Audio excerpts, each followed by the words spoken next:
speed control of induction motors. Popular way to achieve this speed control is using AC adjustable speed drives, ESDs, or what are more commonly known as inverter drives. Yeah, have been available for about 20 years. Wide range of applications from single motor pumps, fans, compressors to sophisticated multi-drive machines. They operate, we talked last time about the speed of the motor being dependent upon frequency. Well, these work by changing the AC frequency being supplied to the motor. So you've got, I hesitate to say, but infinitely variable, at least between two minimum and maximum speed, infinitely variable speed. And we'll also go on to some other advantages there in a minute. They are initially fairly relatively expensive. They do provide a high degree of control, and in many cases reduce the energy used to offset some of the extra cost. Okay, they'll allow precise control of a standard induction motor, making them suitable for retrofitting as well as new installations. I mean, where I used to work, Five-and-Isle, they had blow molders that used to have these really big, they're about this long, about that diameter motors. I never could find out exactly how they done speed control, but they had another little motor mounted on top of them and two sets of commutator brushes that used to operate in opposite to each other, and that's how you speeded them up and down, by moving these brushes. Well, if you imagine, some of them had 16, some had 24 pairs of carbon brushes. They used to just get full of carbon. They were high maintenance, to cut a long story short. We eventually replaced 3 of them as a trial with inverter drives. Never touch them, never ever touch them. Just put a standard induction motor on the back of the extruder, inverter drive in the cabinet, infinitely variable speed. While I was there, the remaining 5 years I was there, we never touched one of them. And you'd be changing these brushes about once a year at about 390 quid a set. Yeah, so although initially, like I say, higher cost, but offset by the control you get and the lower maintenance, is talk about in a minute. So if we look, ESDs can be thought of as control devices. And what they tend to do, I mean, my very quick summary is they take the AC waveform, they rectify it to DC, 3-phase initially usually, although you can get these in a form where you plug them into 240 volt supply and you can run a 3-phase motor off 240 volts. You have to buy a dual wound motor so you can connect it in delta, so you get the right voltage to the windings, but it can be done. Yeah. So what they do is they rectify and smooth the AC that you input. Then they use a microprocessor to recreate the 3-phase sine wave, but because that's microprocessor created, it can vary the frequency. Yeah.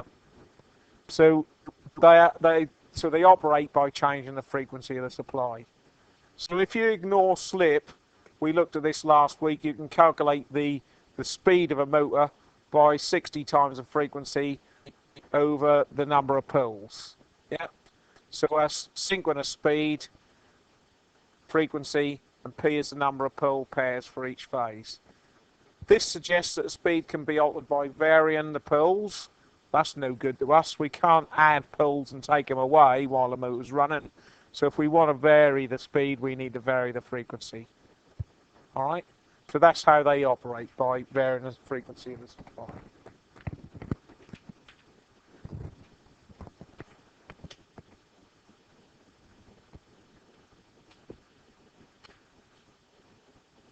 Okay. Power and torque. Inverters actually control. So although we're simplified, in a simplified way, we talk about it adjusting the speed by changing the frequency. they actually control both the frequency and the voltage simultaneously. That allows them to keep the volts per hertz constant as a ratio, which keeps the current flow similar to full speed conditions.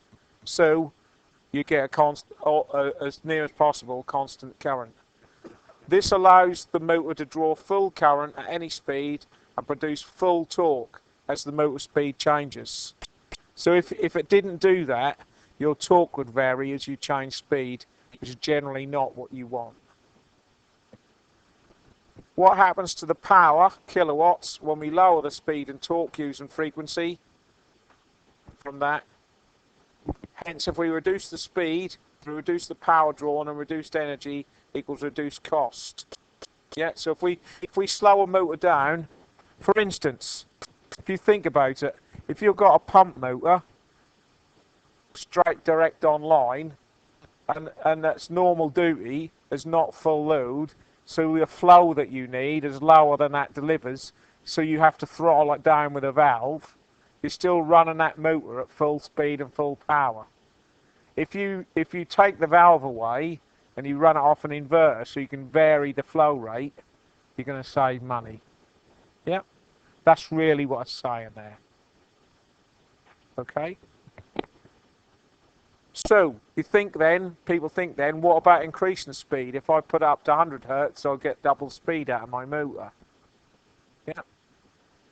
Some specifically designed motors can operate at higher than normal speeds at frequencies over 60 hertz. However, there's two primary concerns with that. Was the motor or load it drives designed to operate at the higher speed? So many are not mechanically set up to do so, and will experience increased vibration, presenting safety problems. So you could mechanically make the machine fall to bits by running the motor too fast. Yeah. Secondly, inverters are not capable of increasing the voltage beyond the supply. Therefore, at frequencies above the design frequency, the torque produced will start to reduce. So although they control the voltage as well as the frequency, they can't go above maximum voltage, even though you put the frequency above what would normally be considered the design maximum, 50 or 60 hertz, depending on what country you're in. Yeah. So although I have done it on conveyors and things, set small inverters on conveyors to 60, 70 hertz, there are implications. Yeah. On that particular application, that may not have mattered that I was losing a bit of torque. Yeah. So if you're gradually losing torque because you're trying to run too fast, at some point that'll lead to the motor speed decreasing despite the frequency increase, because it hasn't got enough torque to pull the load at that speed. Yeah. So overall, advantages and disadvantages of inverters. Energy savings we've already talked about. Improved process control. You've got, instead of maybe having step speeds or gearboxes, you've got infinitely controllable between, I won't say 0 hertz, but a low frequency to a higher frequency speed, so 2 limits. Reduced voltage starting. They provide lower system maintenance. I've talked to you about in terms of the example I gave you from my industry. There's no brushes to worry about. Bypass capability. What it means there is it's quite easy to set up a direct online bypass. So if you've got your pump, right, and that's running on inverter, and the inverter breakdown, you could have built in a switch over to a direct online bypass to the inverter, so you can carry on running the pump, take the inverter drive out and have it serviced, replace it, repaired or whatever, and put it back. So you can, it's possible to keep that system online, albeit uncontrolled. Or you could have dual inverters if you needed that redundancy. Yeah. and it's possible to have them multi-motor control as well. So, disadvantages, we've already mentioned the initial cost is quite relatively high. There's motor heating at low speeds. I'm going to talk about that in a bit more detail in a minute. Okay, there are the maintenance issues of the drive. Generally, they won't be third-party user serviceable. You're not going to generally repair them yourself as an end user. That's a kind of back to factory repair. Yeah. Output harmonics, I'm going to cover in a bit more detail in a minute. Okay, and again, induced power line harmonics can be an issue with them. All right.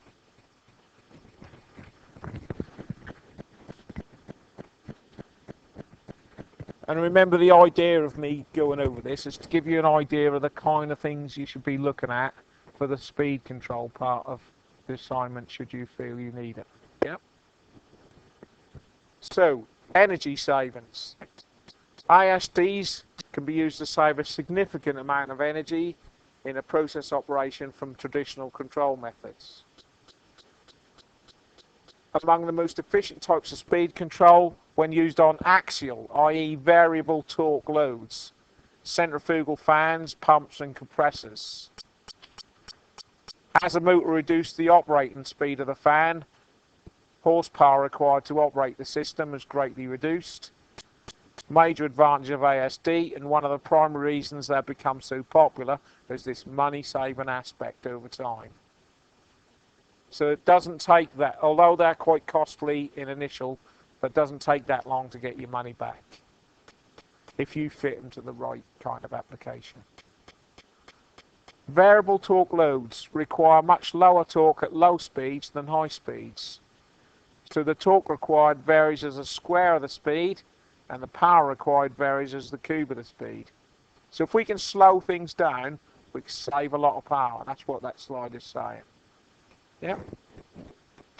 When the speed of a variable torque load is reduced to 50%, the torque required to drive the load is reduced to 25%, and the horsepower is reduced to 12.5 of the amount required to drive the load at full speed. So variable torque loads include most centrifugal and axial pumps, fans, blowers, mixers, agitators, that kind of thing. All right.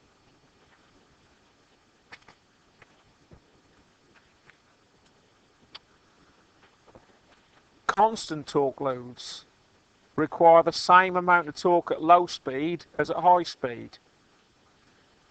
On these drives, we talked about, because it controls the voltage as well as the frequency, it keeps the torque constant throughout the speed range, and the power increases and decreases in direct proportion to the change in speed. If the speed drops to 50%, the power required to drive the operation will drop to 50%, while the torque remains constant. Constant torque loads include most conveyors, positive displacement, and reciprocating pumps and compressors. So again, very versatile, these motors and drives. Handle lots of different situations. I wouldn't say they're good for everything, but they are very versatile. Reduced voltage starting. They work like a voltage starter to limit the amount of inrush current. We all know, or you all should know, if you ever watched an ammeter on a motor, when you start it up, wham, it goes over to full current and then settles back. Okay, so ESD can generally limit inrush current to a maximum of 150% of the full load current, which is not the case if you'd start direct online. All right. Solid state device lends itself well to automated process, can take process control inputs for start, stop, speed control, and output signals to DCS and PLC systems. Other types of variable speed control can be very limited as to their interfacing to a process control system. All right, so they have those kind of advantages. Bypass capability.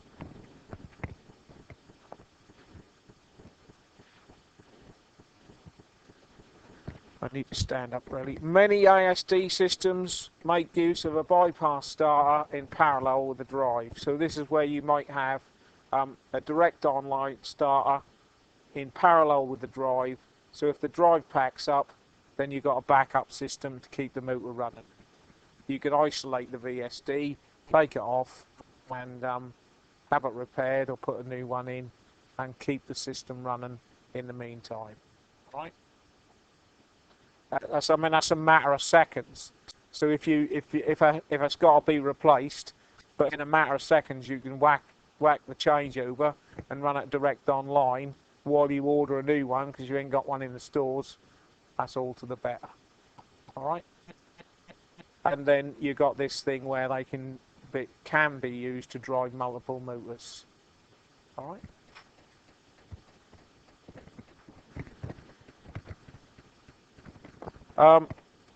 ISDs are not the best choice for all variable speed applications. Some of the drawbacks, there's disadvantages to using ISDs, which are generally the advantages to using other types of speed controls, are as follows.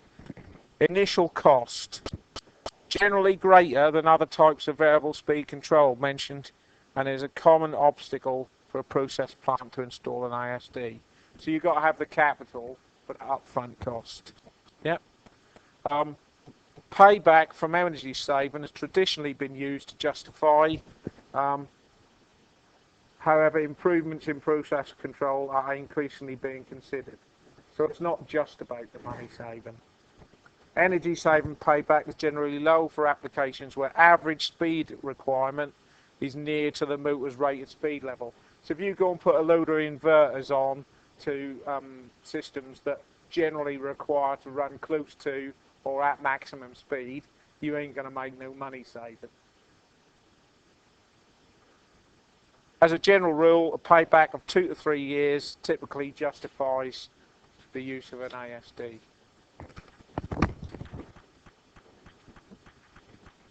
Maintenance.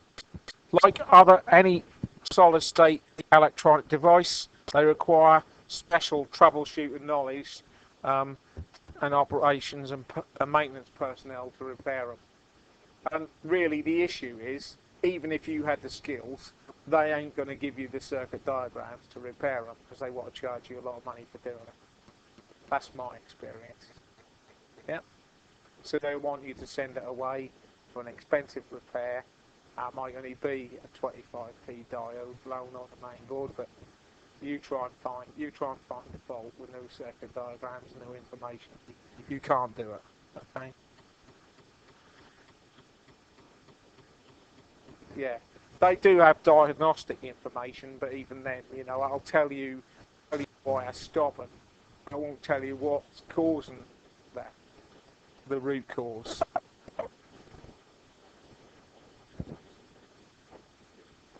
Yeah, yeah. Yeah. Yeah.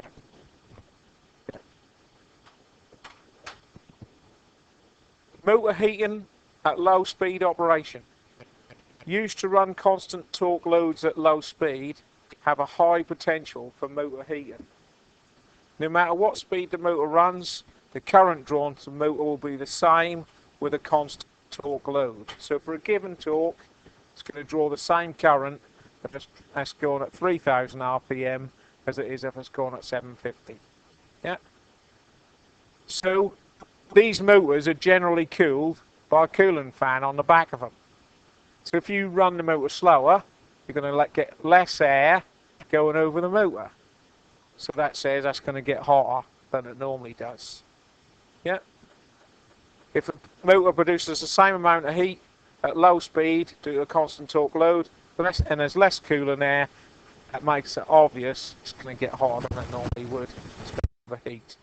As a rule of thumb, you can generally take a fully loaded Class B insulation motor down to 50% speed on constant torque loads without overheating. If you uprate to a Class F insulated motor, you can go down to approximately 20% speed without overheating the motor. when a Class F insulation motor needs to be run below 20% speed on a constant application, the motor needs to be derated.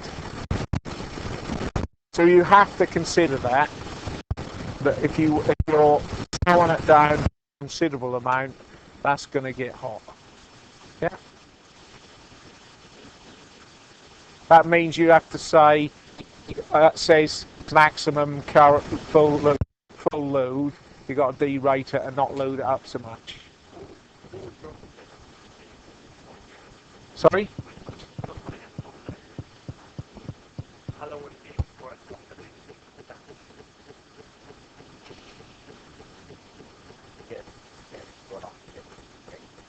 Yeah, the manufacturer will give you the rating curve for it. Yeah, yeah. All I'm trying to point out here is that you can't expect to install a standard motor and run it really slow and expect it to get hot and overheat and burn out because of it. So you've got to buy a higher class of insulation, so the more heat, and even then, there's only too far you can go before you have to derate. Yep.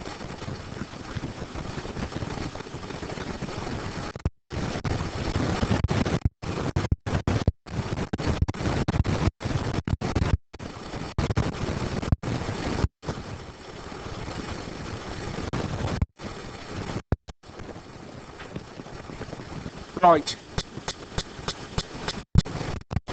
Output harmonic distortion. Do you remember us talking about complex forms and electrical principles and harmonics? Yeah. Well, this is an example of the basics we were talking about there. So the output waveform, the variable frequency sine waves from the ESD, are not pure sine waves. They're not perfect because they've been synthesized using a microprocessor. So they are like a rectangular wave synthesized sine wave shape. They're closer to run a motor, but they're made up of a fundamental frequency, 50 Hertz, plus lots of different harmonics as various frequencies. And therefore, you get harmonic distortion waveform being supplied to the motor. Yeah, so these harmonics are multiples of the fundamental. They each got a current component. That current component will create heat in the motor. Yeah. As a rule of thumb, ESD will create between 5 to 8% heat in the motor compared to that same motor running on a sinusoidal waveform from the power line. So 8%, 5 to 8% extra heating. This is without down. Yeah. So if you run it at 50 Hertz on an inverter, it's going to create 8% more heat than you would at direct online. And that's because of these harmonic currents. Alright. One way to overcome this problem is to use a motor with at least Class F insulation or an inverter rated motor with Class M for insulation. So again, uprating the motor because you know it's going to get hotter than it normally would. Alright. Disadvantage. Induced power line wave. ESD is a solid state load and would cause waveform distortion to be induced on the input electrical power supply. Yeah. So we can waveform distortion created by ESDs, and you can see that shown on the diagram there. It's meant to be a sine wave. That's not a particularly well drawn one, but it's got lots of distortion on it, so it don't really matter. Consists of both harmonic distortion, they're the ripples sitting on the top. And you remember our simulated square wave had ripples, and the ripple frequency got higher as we added more higher order harmonics. So eventually you get to a square wave. Yeah, remember that? Okay. And then what's called line notching. Harmonic distortion and line notching, the results of the non-sinusoidal waveform the drive generates. So as again, that's down to this waveform being created by a microprocessor and it being synthesized. which pulls the current off the power line in non-sinusoidal pulses. So it's pulling current from that 415 supply that you're supplying, not smoothly, but in steps, very fast steps, faster than your eye can see, still doing that, so that's creating this distortion. This can severely distort the electrical power supply, and if not properly protected, can hinder the operation of other devices. So you're actually putting this notching onto your whole system with these drives. Operations use an ASD in the vicinity of sensitive electronic equipment should consider including either an isolation transformer or what's called, I don't really know what line reactors are, on the input of the drive to protect the other equipment from this potential problem. Presumably they smooth it or take it or filter it out somehow. I'm not an absolute expert in this field.